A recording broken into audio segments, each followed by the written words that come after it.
नमस्कार। भाग्योदय किस दिशा में होगा इसका सूत्र आज साझा करेंगे और इम्प्रूव कैसे कर सकते हैं। देखिए, लेके आए हैं हम भाग्य, तो है ना। इम्प्रूवमेंट के कुछ तरीके हो सकते हैं, कुछ बेस्ट प्रैक्टिसेस हो सकती हैं, उनको हम बताएंगे। पर दिशा क्या होगी आपकी राशि पर डिपेंड करता है। बताएंगे कुंडली में कौन सा घर आपके भाग्योदय को दर्शाता है, उस दिशा में अगर काम करेंगे, उस दिशा में ट्रैवल करेंगे, उस दिशा में कोई सेल्स के लिए अगर आप अप्रोच करेंगे तो आपको सफलता मिलने के चांसेस ज्यादा हो जाते हैं। अब मैं इस बात को नहीं कह रहा हूं कि यहां पर मेहनत आपको करना नहीं है, भाग्य के भरोसे बैठे रहें। कुछ लोग कहेंगे तो भाग्य से ही सब मिल जाएगा। कर्म प्रधान है, कर्म तो करना ही पड़ेगा। पर दिशा अगर पता होगी तो उस दिशा का आप लाभ उठा सकते हैं। आपको पता हो कि मेरे उत्तर दिशा में जाऊंगा तो ज्यादा अच्छा काम हो जाएगा, या दक्षिण में जाऊंगा, या कौन सी दिशा मुझे सूट करती है, तो उसको अगर बैक ऑफ द माइंड रखेंगे तो समय समय पर उसका लाभ ले पाएंगे। सबसे पहले कुंडली को समझना है। कुंडली कुछ ऐसी होती है और 1 से लेके 9 नंबर तक होता है। यहां से 1 स्टार्ट होता है, एंटी क्लॉकवाइज चलते हैं हम इसमें, राइट। तो यहां पर 9th हाउस जो हमारा है, अब यहां पर नंबर कोई भी हो सकता है, जरूरी नहीं 9th ही हो। ये हमने एक एग्जाम्पल कुंडली है, हमने शुरू किया 1 नंबर मेष से। तो 9th हाउस की राशि को देखिए, कौन सी राशि है। 9th हाउस आपका लक भाव है और यही धर्म स्थान है। बताऊंगा लक की वृद्धि करने के लिए आपको क्या करना है। तो 9वां भाव आपके भाग्य को दिखाता है। अब 9वीं राशि यहां पर है तो कैसे पता चले कौन सी दिशा होगी। देखिए, इन राशियों की दिशा है, समझ लीजिए, पूर्व, दक्षिण, पश्चिम, उत्तर। और यही सीक्वेंस पूर्व, दक्षिण, पश्चिम, उत्तर, पूर्व, दक्षिण, पश्चिम, उत्तर। तो ये सीक्वेंस हमेशा चलता रहेगा। मान लीजिए 9 नंबर राशि आपकी यहां पर है तो क्या होगा, पूर्व दिशा।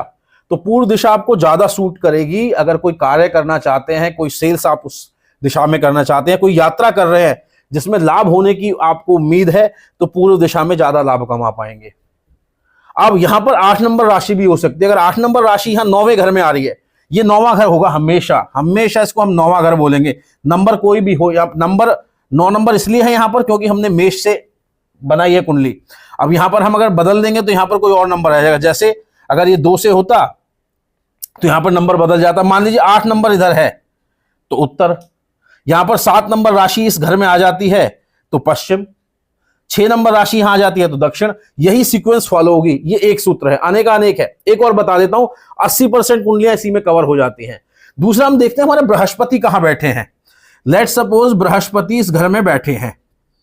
अब इससे हमें 9वां देखना है, 9वां घर कौन सा है। उस दिशा में भी हमारा भाग्योदय हो जाता है।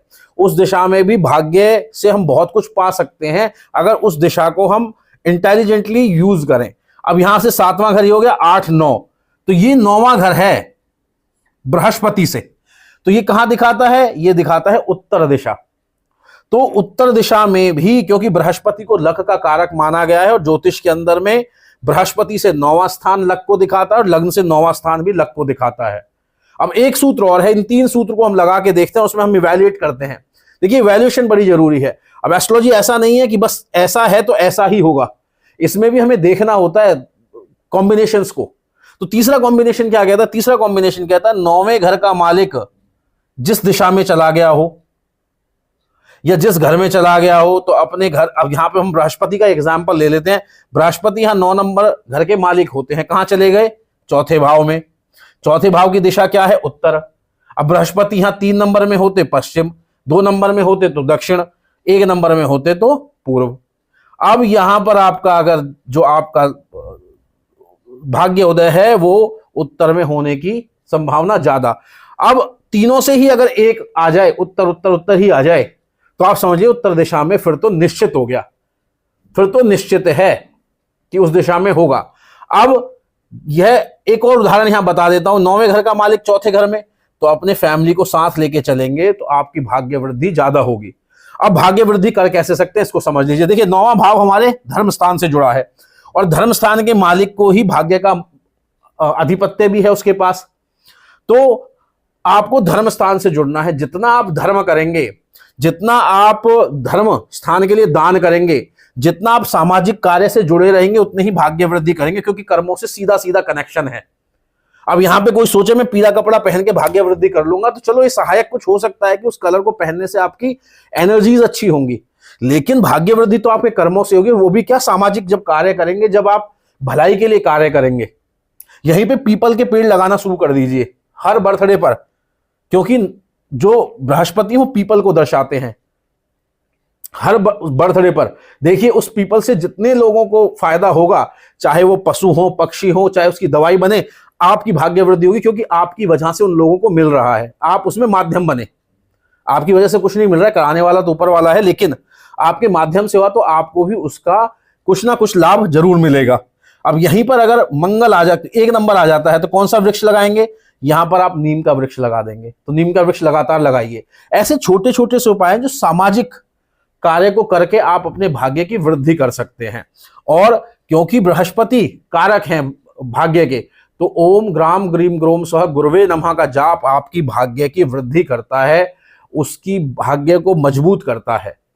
तो यह इन दिशाओं को ध्यान रखें, और कैसे इस सूत्र को लगाते हैं देखें, कुंडली पर लगा के देखें। कुछ कुंडलियां आती हैं, अगर आप खुद ज्योतिष लगा के देखें, कुंडलियों पे जरूर 80-90% सटीकता मिल जाती है इससे। और अगर आपको वीडियो अच्छा लगा हो तो आगे भी शेयर करें, ताकि और लोग भी इसका लाभ उठा सके। चैनल को सब्सक्राइब